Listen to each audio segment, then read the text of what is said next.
Hey writers, today we're going to be looking at our drafts and thinking about some figurative language that we can add to them to make our drafts more interesting for our readers. So thinking about like interesting stories, it makes me remember my brother-in-law who can tell the most exaggerated, hilarious stories. So instead of saying, oh yeah, we went fishing, we caught the biggest fish, he would tell us, man, Caden started feeling a line on his hook and he started reeling it in slowly, crank, crank, crank, and boom, this fish was like a walrus. He tells the most interesting stories, and that's the kind of interest that we want to have for our readers reading our own stories. So let me remind you of a couple figurative language things that we can do as writers to do just that in our own writing. All right, so when you come to your screen today in Canvas, you are going to have your independent work time, you're going to reread your writing, and then you're going to think about how can I make it more interesting. So if you need my slides later, they are right here for you, and they will open up to look just like this. All right, so figurative language in our writing.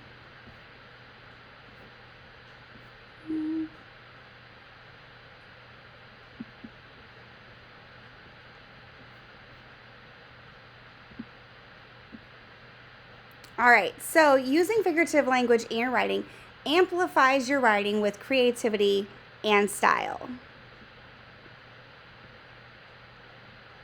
So one of these forms of figurative language that we can use are similes. So similes are comparisons between two seemingly unrelated elements, and they use like or as. Okay? So my brother-in-law saying that the fish was like a walrus. Well, they're not really like a fish, a walrus, yeah, but it gives us a big idea of the size. It also highlights a common quality or characteristics both things share. So saying that the fish was the size of a walrus or like a walrus tells us just how big that fish really was. So here are some examples too. Her eyes shone like diamonds. So it's comparing her eyes to diamonds. And then he was as strong as a horse. So comparing his strength to that of a horse using as.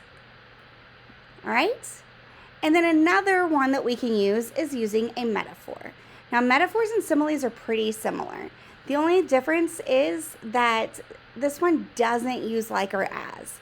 It simply is that thing. So this fish was a walrus. Or, like the example here, life is a roller coaster. Some more figurative language that we can use. It's my favorite, onomatopoeia, words which sound like the thing they describe. So think of your farm animals, like these examples here. Woof, bah, moo, oink, right? Imitates the sounds of things described themselves. Crash, bam, boom. And then finally, some alliteration. So alliteration is repetition of the initial consonant sounds of words. So our example is the slithering snake slid sideways silently. All right, so 4 different things that we can do in our writing to make it interesting. All right, so here are your directions for today and our goal. Our goal is I can use figurative language to make my writing more interesting. Your steps. Number 1, choose 2 different forms of figurative language to use in your writing. Step 2, write what your sentence looked like before trying out that figurative language. And then step 3, write your sentence after you use that figurative language. And finally, you're going to reflect how those forms of figurative language made your writing more interesting to your reader. All right, so let me show you an example. Here's my writing from my dad's perspective for my story about back road driving. So I love driving these peaceful, green, free-growing back roads with my girls. They seem to take away all our worries with each wide carnival-like curve. No longer are we thinking about not living in the same home, nor are we worried that I have to take them home tomorrow at 6 p.m. Right now, it's freedom, normalcy, my little girls, and this back road like our own private oasis from the world. So before I added that like our own private oasis, it was simply right now, it's freedom, normalcy, my little girls, and this back road. Pretty plain Jane, pretty boring. But then once I added in like our own private oasis, like our own little piece of heaven. This simile helps the reader to understand how my dad viewed those back roads we took on our way home. So it's not just a back road, not just point A to point B, but he saw it as like our own little piece of earth. All right, another change that I made to my writing using our figurative language was some fun onomatopoeia. So here's what my sentence looked like before, and then I'm going to have you listen for it with the onomatopoeia plugged in. So January was like a semi-truck on a desolate highway in the middle of the night, nothing around. Then all of a sudden, headlights before being blindsided. Okay, so that's like there's a simile in there. It's kind of interesting, but watch and see how the onomatopoeia changes it. This summer was a good one for Danny, my little brother, to buy a boat. He and his wife are doing so well. Heck, I thought my wife and I were doing well. January was a semi-truck on a desolate highway in the middle of the night. Nothing around.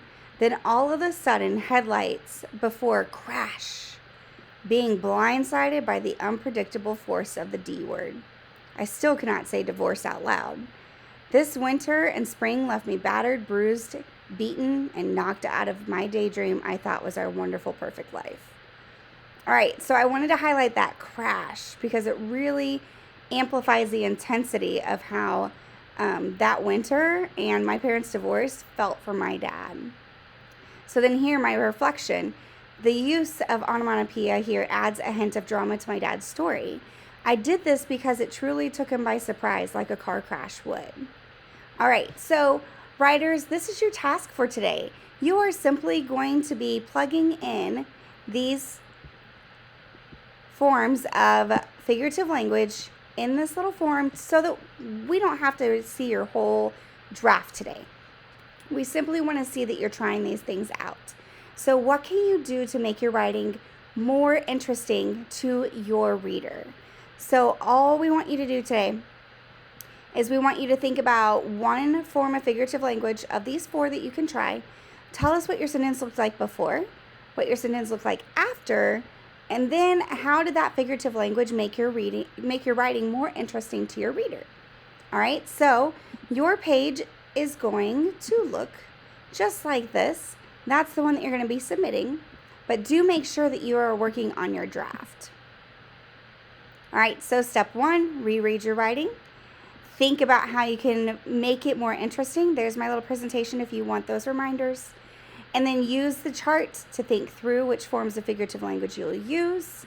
When you are finished, you may finish your draft.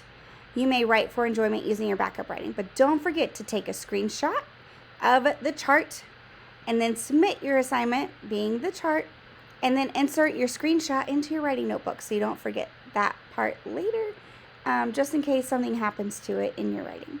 All right, so writers, happy writing today, and I look forward to seeing what you come up with.